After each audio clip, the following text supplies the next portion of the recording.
By the late 80s, Disney's television animation division was a huge success. And with fluid animation, relatable characters and a great sense of adventure, it was no wonder DuckTales hit as big as it did.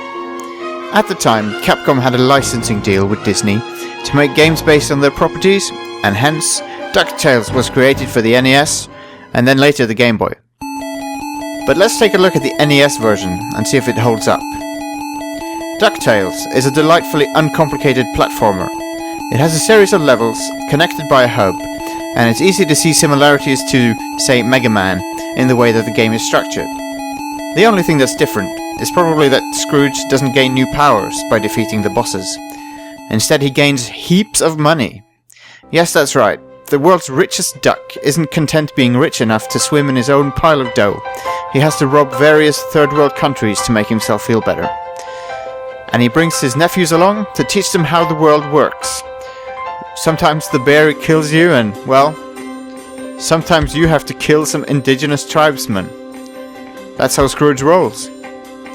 Traversing Africa, Himalaya, the moon, and more, he systematically cleanses the world of valuable artifacts, eventually beating his nemesis, Flint-Hard Glomgold, forever cementing his status as the richest fuck in the world. Flint-Hard is apparently the second richest fuck. The gameplay is incredibly responsive, and the physics, for lack of a better term, feel a lot like those in Mega Man. Scrooge's cane can hit objects like rocks and treasure chests, and it can also be used to defeat enemies by pogo jumping on them. With the exception of a few hard jumps, you always feel like you're in control, and every false step you take is your own damn fault. The sign of a great platformer.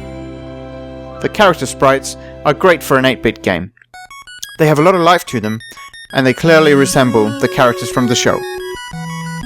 Sadly, it doesn't look like this game will ever get a virtual console release on Wii, because Capcom and Disney's deal expired years ago. Although you never know. If you can get a hold of this game, however, I highly recommend checking it out.